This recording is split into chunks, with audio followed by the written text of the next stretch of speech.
휴대폰 설정을 만지다 보면 공장 초기화라는 버튼이 나옵니다.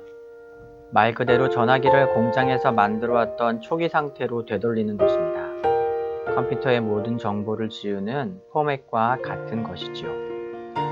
공장 초기화를 하면 내가 사용했던 앱, 통화 목록, 카카오톡 메시지, 이 모든 것들이 지워져 버립니다. 마치 전화기를 처음 산 것처럼 모든 것을 새롭게 시작해야 하지요.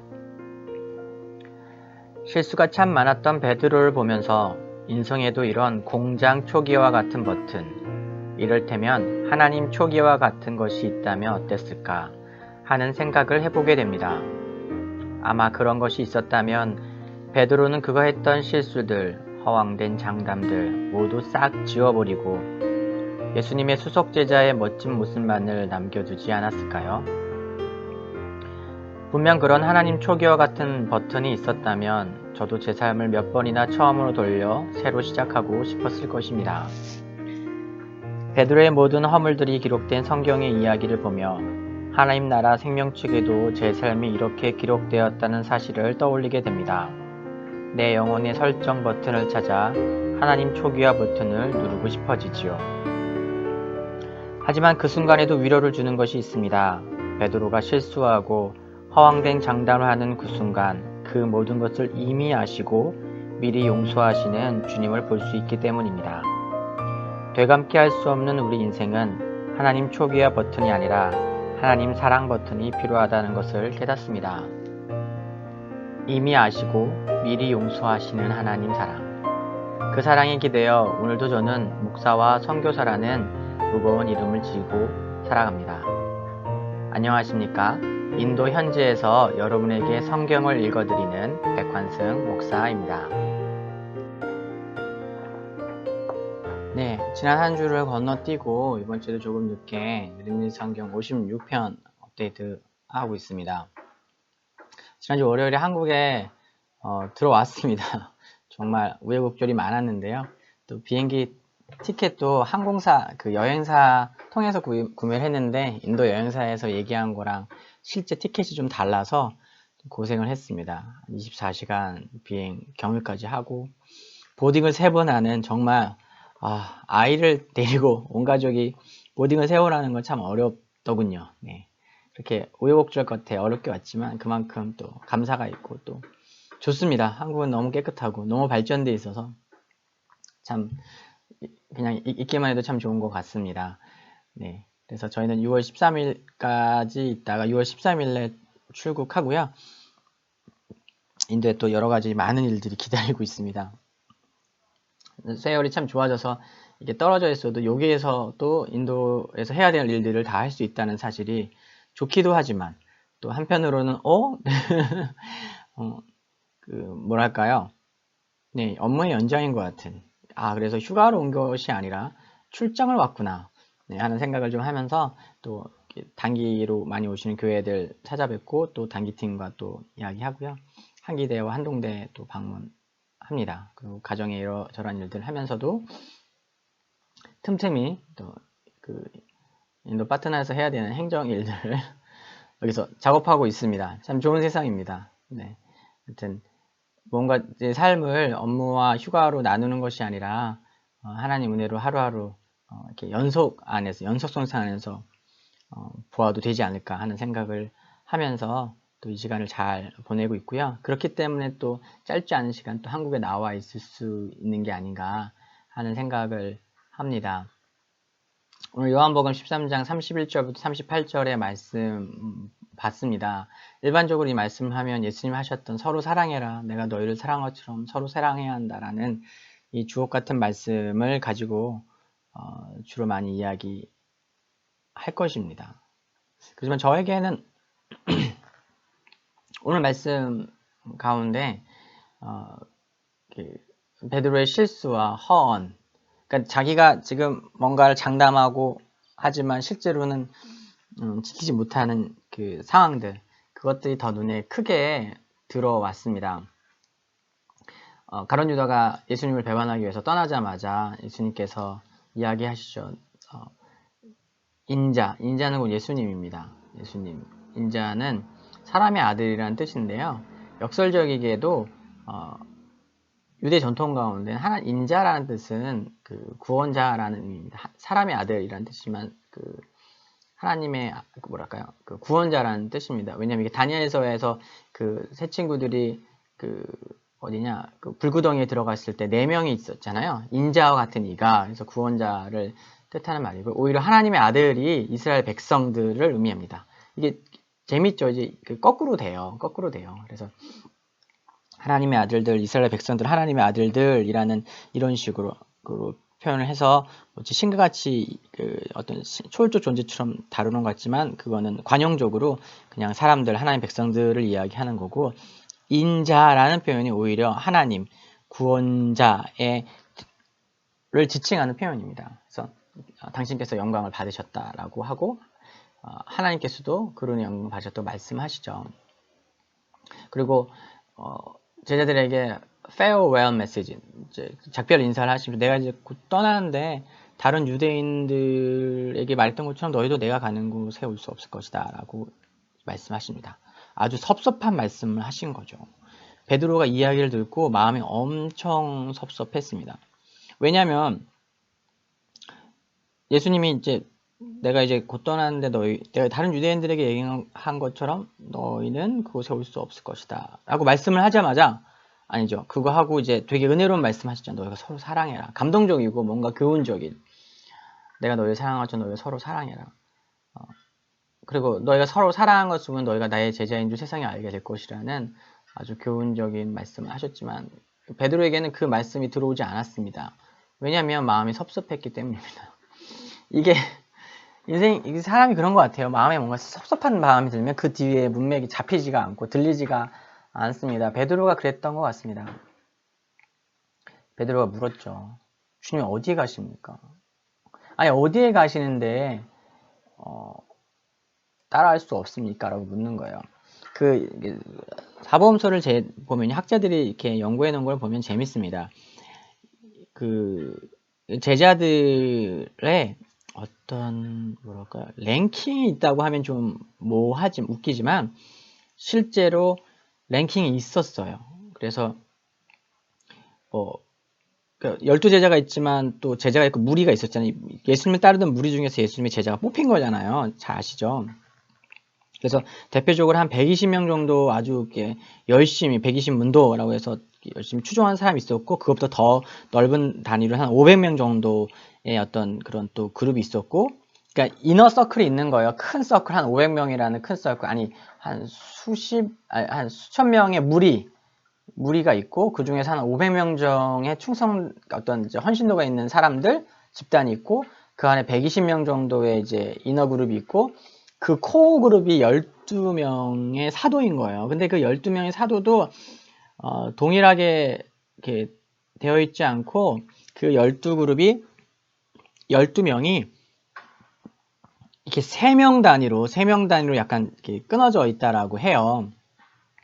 그 중에 핵심, 그러니까 첫 번째 그룹, 첫 번째 3명이 그 베드로, 야고보, 요한이라는 이너 그룹, 완전 코어 그룹인 거예요. 이 코어 그룹은 예수님께서 변화산 가실 때 데려가셨던 그룹이에요. 그러니까 아주 일반적으로 12명을 늘 데리고 다니지만 그 중에서 아주 중요하고 어떤 좀 중요한 사건과 변화산 같은 어떤 사건은 그 넘버 1, 2, 3, 탑 3 안에 드는 3명의 제자를 데리고 다니시는 거죠. 그러니까 이제 베드로나 요한이나 야고보 같은 경우에는 그런 인식들이 있는 건데 지금 베드로는 지금 여기 얘기해서 약간 좀 당황한 거죠. 아니 내가 그 이너 서클 중에서도 진짜 최고 그 측근인데 예수님 가시는 곳에 갈 수 없다고? 이런 정서 아시죠? 이렇게 언제나 뭐 리더가 있으면 다 데려가는 거 아니라 진짜 중요한 일은 정말 왼팔 오른팔 이렇게만 데려가잖아요. 근데 지금 예수님께서 아무도 못 데려가 내가 가는 곳 지금 내가 가는 곳에 아무도 갈 수 없다니까 그 나름 넘버 원이라고 그 사도 요한과 넘버 원을 다투던 베드로가 이야기를 하는 거죠. 주님 어디로 가십니까? 근데 왜 나는 안 돼요? 나는 안 데려가십니까? 얘기하는 것이죠. 예수님이 대답하십니다. 내가 가는 곳에 너희가 갈 수 없다. 그러나 이후에 너희가 나를 따라올 수 있을 것이다. 그러니까 37절에 보면 베드로가 아니 어째서 제가 당신을 따라올 수 없다고 말씀하십니까? 저는 당신을 내 생명도 바칠 수 있습니다. 모르겠습니다. 이게 문맥을 읽어보면 베드로의 당황함도 있을 수 있고 왜 내가 그 자격이 안 되냐는 그런 원망스러운 마음이 있을 수도 있을 것 같아요. 분명히 이제 베드로에게 이해가 되지 않는 부분입니다. 그렇기 때문에 그렇잖아요. 사실 너희가 서로 사랑해라. 내가 너희 사랑한 것처럼 이런 좀 이렇게 뭐랄까 좀 감동이 있고 뭔가 좀 뭐랄까요?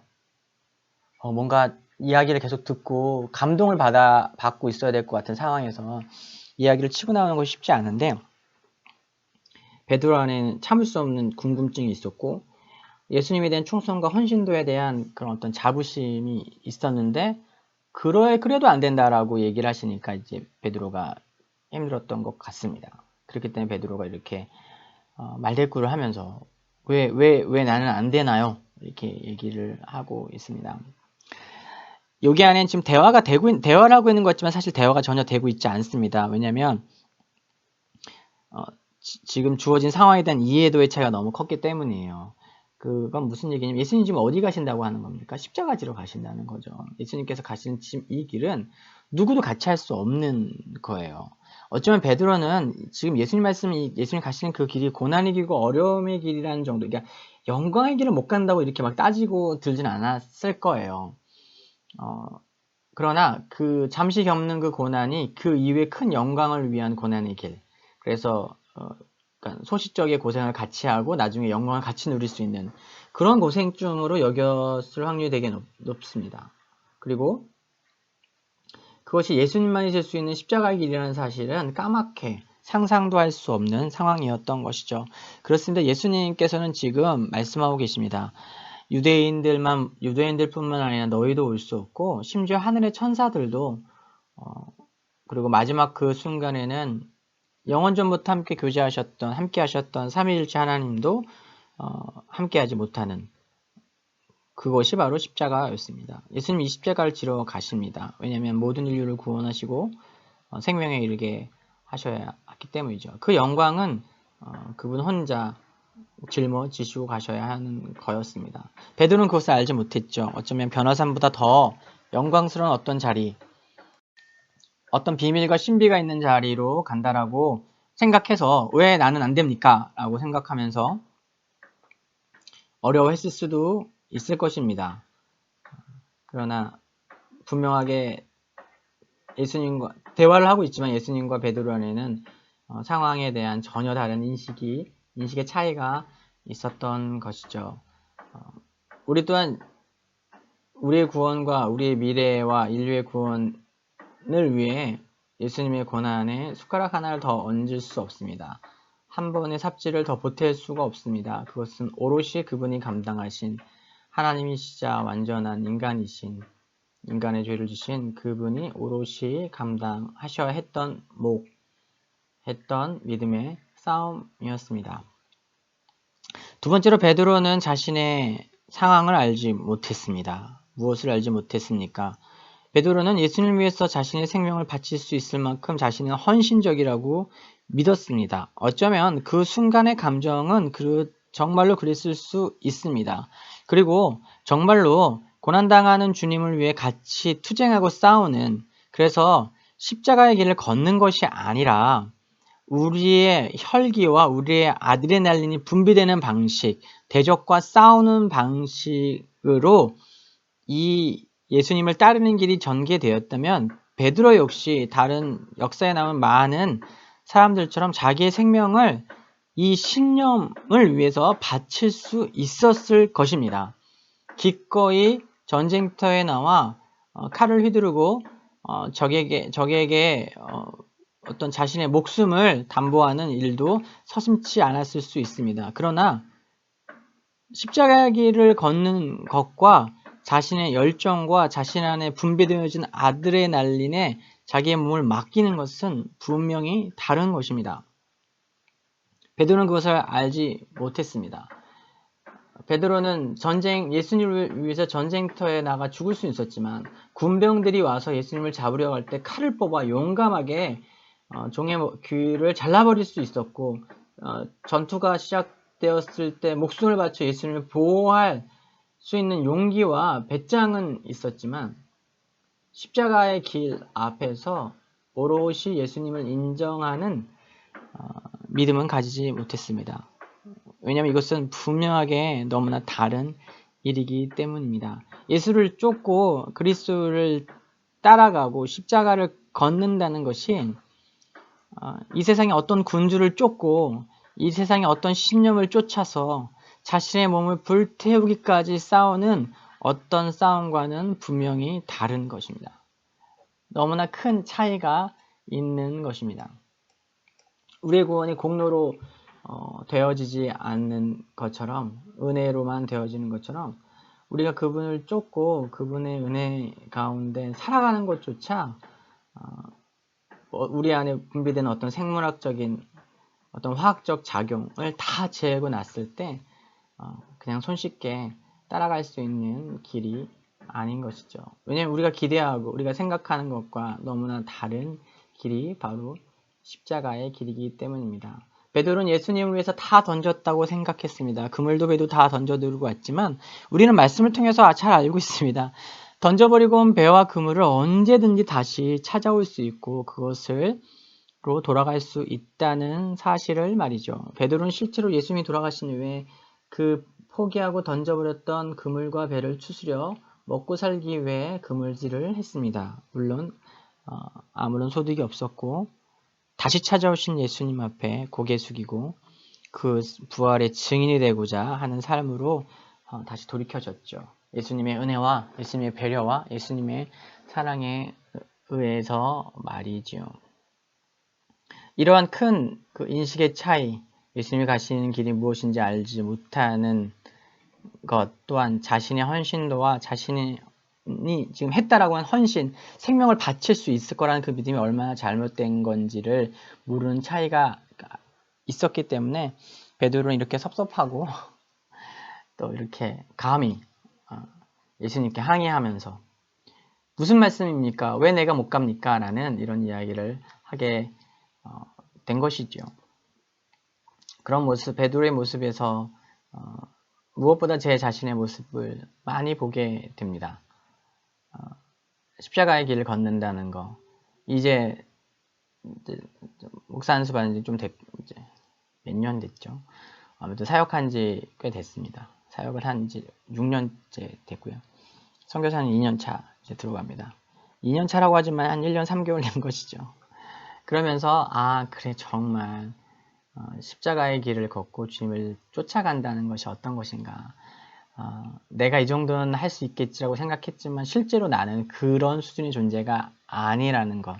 다만 그리스도께서 오늘도 나를 그런 존재로, 그런 헌신의 존재로, 십자가를 지는 존재로 나를 만들어가고 계시다는 그 사실을 고백하고 보게 됩니다. 사랑하는 여러분, 제가 오늘 오프닝에서 얘기했던 것처럼 우리의 삶은 하나님 나라에 기록되어 있습니다. 마치 베드로의 삶이 실수하고 헛된 장담하는 그 삶이 성경에 다 기록되어 우리가 지금 열람하는 것처럼 어쩌면 마지막 날에 전 그게 두렵습니다. 안 두려우신 분 계신가요? 이렇게 일반화하면서 조금 스스로를 숨깁니다. 그러나 그렇게 우리의 삶이 하나님 나라 안에서 생명책에 다 열람되어질 수 있는 것이 모르죠. 열람이 아니라 그냥 주님만 보실 확률이 높은데 그건 알 수 없죠. 아무튼 공장 초기화처럼 다 지워버릴 수 있는 것이 아니라 다 기록되어 있고 하나님께 보여져 있다는 사실, 그걸 생각하면 두렵기도 하고 떨리기도 합니다. 그래서 그분에게 가까이 가기 어려운 마음, 죄송한 마음을 떠나서 어려운 마음이 일어날 수도 있죠. 하지만 오프닝에서도 말씀드렸던 것처럼 베드로의 삶을 보시면 베드로를 대우하신 예수님을 보시면 그런 베드로를 이미 아시고 미리 용서하신 것을 봅니다. 그 현장에서도 그 배신과 허황된 장담과 실수의 현장에서 아니 이미 이전에 알고 아시고 그리고 미리 용서하시는 그 주님을 보면서 그분의 성품, 그 선하신 그분 성품에 기대어 또 그분 앞에 살아갈 수 있게 됩니다. 그래서 우리에게 필요한 것은 그리스도의 사랑, 하나님의 은혜이라는 사실을 다시 한번 깨닫게 됩니다. 삶의 다양한 헌신의 자리와 섬김의 자리 가운데 계시리라 생각합니다. 때로 지치고 또 어렵고 또 말 못할 연약함과 부족함 때문에 하나님 앞에 서는 것이 두렵기도 하고 또 슬프기도 하고 또 민망하기도 할 때가 많은 것이 우리 모두라고 생각하는데요. 그럼에도 불구하고 말씀을 붙잡으면서 다시 한번 그 은혜와 그 사랑에 기대어 봅니다. 한 주간 주의 은혜 가운데서 사시기를 축복하고요. 이미 하시고 미리 용서하신 그 사랑에 기대어서 또 하나님 앞에 나가시고 또 예배하시고 또 은혜를 누리시기를 축복합니다. 우리의 헌신이 늘 부족할 수밖에 없지만 주님께서 우리를 너무 잘 아시기 때문에 우리의 그 작은 것마저 기쁘게 받으시고 우리를 축복하신 줄 믿습니다. 오늘도 그것을 믿고 나아갑니다. 승리하시고요. 또 말씀 가운데서 또 주님 안에 가시기를 주님의 이름으로 축복합니다. 사랑하고 축복합니다. 또 다음 주에도 하나님 말씀 가지고 여러분 찾아가겠습니다. 감사합니다.